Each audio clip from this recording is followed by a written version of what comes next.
सभी को नमस्कार दोस्तों। आज के इस वीडियो में हम तीन स्टॉक के ऊपर बात करने वाले हैं जिनके रिजल्ट आज 21 जुलाई 2021 को अनाउंस होने हैं और जिनके इम्पैक्ट कल अर्ली मॉर्निंग 9:15 पे इन तीनों के इम्पैक्ट ही आपको मार्केट के अंदर दिखाई देंगे। तो सबसे पहले स्टॉक का नाम है बजाज फिनसर्व। बजाज फिनसर्व के अंदर सबसे पहले मैं आपसे डेली चार्ट के बारे में बात करूंगा। डेली चार्ट के अंदर आप यहां पे देखेंगे बजाज फिनसर्व एक रिट्रेसमेंट बजाज फिनसर्व के अंदर चल रहा है, जिसके अंदर स्टॉक ने ऑलरेडी 13,040 के आसपास का हाई लगाया है और अभी जो स्टॉक बंद हुआ है वो 12,597 रुपए के आसपास बंद हुआ है। स्टॉक के अंदर आप यहां देखेंगे पिछले कुछ दिनों में काफी तेजी स्टॉक के अंदर देखने को मिली, जिसके अंदर स्टॉक ने 13,050 रुपए का एक हाई लगाया और जिसके बाद अब प्राइस के अंदर एक रिट्रेसमेंट हमको देखने को मिल रहा है। तो अभी भी स्टॉक के अंदर डेली चार्ट पर एक बुलिश ट्रेंड ही यहां पे दिखाई दे रहा है। तो यहां पे मैं इसको अगर छोटे टाइम फ्रेम में कन्वर्ट करता हूं तो इसके अंदर कुछ रेजिस्टेंस सपोर्ट मैं आपको बताऊंगा, जिसके अंदर आप सबसे पहले ये देखिए कि स्टॉक के अंदर यहां पे आप 1 आवर के चार्ट पे आपको ये वाला एक सपोर्ट यहां पे दिखाई दे रहा होगा। यहां पे जो मैंने रेड कलर से ड्रॉ करा हुआ है, जो कि सपोर्ट बैठता है 12,500 के करीब का एरिया। यदि ये स्टॉक 12,500 के एरिया के ऊपर ही ट्रेड कर रहा है तो चांसेस ये है कि स्टॉक ने, आप यहां देखेंगे फ्राइडे के सेशन में भी ठीक इसी जगह से प्राइस ने यहां पे एक रिट्रेसमेंट लिया। उसके बाद कैंडल ने एक यहां पे आप यहां देखेंगे एक रिजेक्शन दिया बिल्कुल ठीक इसी लेवल से 12,500 से, और उसके बाद स्टॉक कहीं जाके 12,597 रुपए के आसपास बंद हो गया। तो आपको कल के दिन भी जब मार्केट खुले तो 12,500 के सपोर्ट का ध्यान रखना है, 12,500। और अपर साइड मैंने एक लाइन यहां पे ड्रॉ करी है जो कि इंडिकेट करती है 12,760 से लेकर 12,800 का एरिया। यदि ये स्टॉक इस एरिया के ऊपर नहीं जाता है और इस एरिया के नीचे नहीं जाता है तो ये स्टॉक एक रेंज बनाएगा कल के दिन, जो कि बैठेगी रेंज 12,500 से 12,800 की। अगर स्टॉक अपर केस की पहले बात करते हैं, अगर स्टॉक को ऊपर जाना है तो स्टॉक सबसे पहले 12,800 के लेवल को 12,825 या 840 के लेवल को ऊपर की साइड सस्टेन करेगा, कंटिन्यू सस्टेन करेगा। उसके बाद ही ये आपको अपने लास्ट स्विंग एरिया 13,040 के आसपास जाता दिखाई देगा, जो कि ये वाला इसका लास्ट स्विंग हाई है। मगर वो 12,840 के ऊपर ही आपको ज्यादा दिखाई देगा। ये मैं आपको अपर केस की बात कर रहा हूं। और अगर इसको नीचे जाना है तो स्टॉक इस वाले लेवल 12,500 के नीचे सस्टेन करना चाहिए। उसके बाद ही स्टॉक आपको 12,250 तक के लेवल दिखाएगा। अदरवाइज ये स्टॉक के अंदर एक रेंज डिसाइड हो चुकी है जो मैंने आपको अभी बताई है। पहले हम नीचे की साइड की बात भी कर लेते हैं। अगर 12,500 के नीचे इस वाले एरिया के नीचे सस्टेन होता है तो ये वाला जो स्विंग एरिया है इसका 12,250 के आसपास बैठता है। तो ये स्टॉक 12,500 के नीचे सस्टेन होने पर आपको 12,250 के लेवल भी बड़े फास्ट दिखा सकता है। तो आपको इन दोनों लेवलों का ध्यान रखना है, ऊपर के केस में और नीचे के केस में। बजाज फिनसर्व के अंदर 12,500 नीचे की साइड और 12,800 का ऊपर की साइड, कि किस साइड ये स्टॉक ब्रेक करता है या स्टॉक इसी रेंज के अंदर ट्रेड करता है रिजल्ट आने के बाद।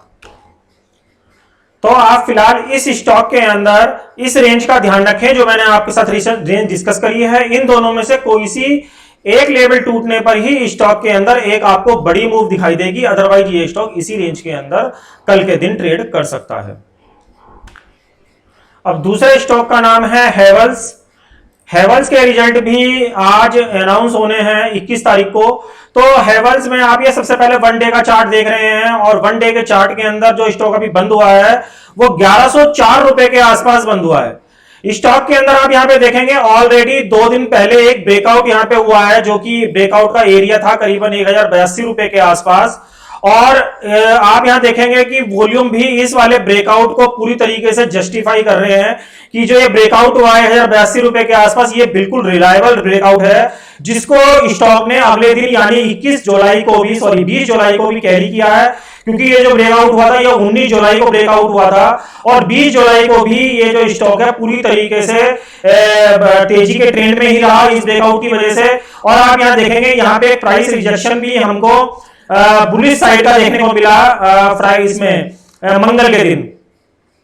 तो अब आपको स्टॉक के अंदर क्या ध्यान रखना है, कल के दिन आपको स्टॉक के अंदर क्या ध्यान रखना है। स्टॉक के अंदर अगर मैं 1 आवर का चार्ट लगाऊं तो स्टॉक आप यहां पे देखेंगे ये 1005 से लेकर 1008 का एक रेंज यहां पे स्टॉक के अंदर है, जो कि स्टॉक ने ये मंगलवार को क्रिएट करा है।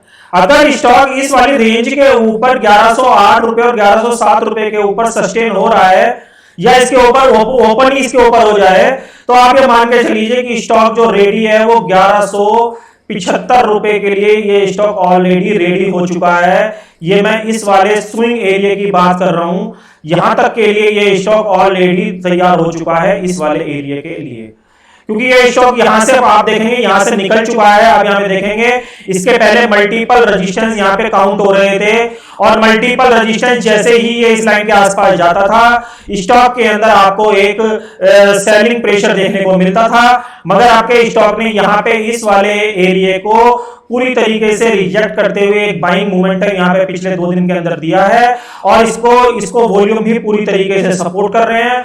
तो अब यह पूरी उम्मीद है कि ये स्टॉक अपने इस वाले स्विंग एरिया के आसपास बड़े आसानी से जा सकता है, जो कि एरिया बैठता है 1175 रुपए के आसपास। अगर आपको मैं डेली चार्ट में दिखाऊं तो डेली चार्ट, वीकली चार्ट और मंथली चार्ट तीनों टाइम फ्रेम पर स्टॉक आप यहां पे देखेंगे कि स्टॉक यहां पे 60 की आरएसआई के ऊपर है, वीकली टाइम फ्रेम में भी 60 की आरएसआई के ऊपर है और मंथली टाइम फ्रेम में भी 60 की आरएसआई के ऊपर है। यानी स्टॉक पूरी तरीके से बाइंग मोमेंटम में है। स्टॉक के अंदर अगर आप देखेंगे तो 1070 से लेकर 1080 का जो ये वाला स्विंग एरिया है अब इसके लिए एक सपोर्ट का काम करेगा, जहां से ये स्टॉक ने इसको ब्रेकआउट दिया है, यानी 1082 और 1075 का हम एक सेफ साइड मान लेते हैं जो ये वाला एरिया है। तो आप अब इस स्टॉक के अंदर नजर बना के रखें, क्योंकि स्टॉक ऑलरेडी एक ब्रेकआउट डेली चार्ट पे दे चुका है। तो स्टॉक के अंदर 1175 रुपए तक के लेवल आपको इस स्टॉक के अंदर दिखाई दे सकते हैं और स्टॉक के अंदर जो हम मान के चल रहे हैं, जो सपोर्ट मान के चल रहे हैं 1075 1070 से लेकर 1080 का एक पैनिक में एक सपोर्ट मान के चल रहे हैं, जिसके अंदर अब स्टॉक ट्रेड नहीं करना चाहिए। तो ये हेवल्स के ऊपर बात हो गई है। अब नेक्स्ट स्टॉक का नाम है जुबिलेंट फूड। जुबिलेंट फूड के अंदर भी एक ये आप यहां देखेंगे एक बेरिश ट्रेंड यहां पे 20 तारीख को यहां पे डाउन ट्रेंड के अंदर स्टॉक बंद हुआ है। स्टॉक का जो प्राइस अभी क्लोजिंग प्राइस था वो 3064 रुपए के आसपास था। प्राइस आप यहां पे देखेंगे एक बुलिश कैंडल को रिजेक्ट करता हुआ डाउन ट्रेंड के अंदर बंद हुआ। आप यहां पे देखेंगे यहां पे अभी कुछ दिन पहले एक बुलिश कैंडल बनी थी, जिस बुलिश कैंडल को रिजेक्ट करता हुआ प्राइस ने इसके बिलो अपने प्राइस को बंद कर दिया है, जो कि 3065 रुपए के आसपास बंद हुआ है। तो हम ये मान के चलेंगे स्टॉक एक डाउन ट्रेंड के अंदर चल रहा है। स्टॉक के अंदर अगर आप देखेंगे, अगर मैं आपको 1 आवर के चार्ट के ऊपर बताऊं तो अगर स्टॉक 3050 ये वाला जो एरिया, ये वाला एरिया 3050 का बैठता है, जो कि रेड लाइन से ड्रॉ कर रखा है, तो 3050 के नीचे यदि स्टॉक कल के दिन सस्टेन करता है या इसके नीचे ओपन भी हो जाता है तो ये स्टॉक आपको शॉर्ट टर्म में 2960 रुपए तक के लेवल बड़े इजीली दिखा देगा, जो कि इसका ये वाला स्विंग एरिया बैठता है। अगर मैं आपको दिखाऊं तो ये वाला स्विंग एरिया इसका बैठेगा 2960 रुपए के आसपास। ये वाला एरिया इसका 2960 रुपए के आसपास इसका स्विंग लो बैठेगा। ये 3050 के नीचे की बात कर रहा हूं। स्टॉक का प्राइस जो बंद हुआ है अभी 3064 रुपए के आसपास बंद हुआ है। अंदर अगर स्टॉक ऊपर की तरफ जाता है तो स्टॉक के अंदर छोटे छोटे रेजिस्टेंस स्टॉक को फेस करने पड़ेंगे, जिसके अंदर पहला जो रेजिस्टेंस है वो 3100 रुपए के आसपास का है और दूसरा जो रेजिस्टेंस है वो 3130 रुपए के आसपास का है। तो आप यहां देखेंगे कि स्टॉक के अंदर मैंने आपको 2 रेजिस्टेंस बता दिए हैं और स्टॉक मुझे नहीं लगता इन दोनों रेंज को पार कर पाएगा, क्योंकि स्टॉक के अंदर ऑलरेडी एक डाउन ट्रेंड यहां पे चल रहा है और स्टॉक डेली और वीकली दोनों चार्ट के ऊपर आरएसआई यानी 60 की आरएसआई के नीचे ट्रेड कर रहा है। यानी आरएसआई स्टॉक में अगर हम प्राइस एक्शन देखें तो ये भी एक डाउन ट्रेंड के अंदर है। हम डेली टाइम फ्रेम की बात कर रहे हैं और डेली टाइम फ्रेम पर ही 60 की RSI के बिलो काम कर रहा है, चाहे वो डेली चार्ट है चाहे वो वीकली चार्ट है। तो स्टॉक के अंदर कहीं ना कहीं डाउन मोमेंटम बना हुआ है। ये डाउन मोमेंटम कैरी करेगा या नहीं करेगा, इसके लिए मैंने आपको एक सपोर्ट एरिया बता दिया है कि 3050 के नीचे यदि ये स्टॉक ओपन हो जाए तो इस स्टॉक के अंदर आपको 2960 रुपए तक के लेवल देखने को मिलेंगे और ऊपर में ये स्टॉक जो है 3130 रुपए तक के रेजिस्टेंस रखता है अगर ये स्टॉक ऊपर की तरफ किसी वजह से गैप अप हो जाता है। तो आप इन तीनों स्टॉक के ऊपर कल के दिन नजर बना के रखें। इन तीनों के ही इंपैक्ट कल 22 जुलाई 2021 को प्री ओपन मार्केट में इंपैक्ट इन तीनों का पड़ना है। दोस्तों जो लोग हमको इंट्राडे फॉलो करना चाहते हैं वो मेरे ट्विटर, टेलीग्राम, इंस्टा और फेसबुक पे जाके हमको फॉलो कर सकते हैं। इन सभी के लिंक आपको वीडियो के डिस्क्रिप्शन में मिल जाएंगे। दोस्तों इस वीडियो में बताया हुआ कंटेंट यदि प्लीज आपके कहीं काम आए तो वीडियो को लाइक करें और शेयर करें। दोस्तों मिलते हैं अगले वीडियो में, तब तक के लिए जय हिंद।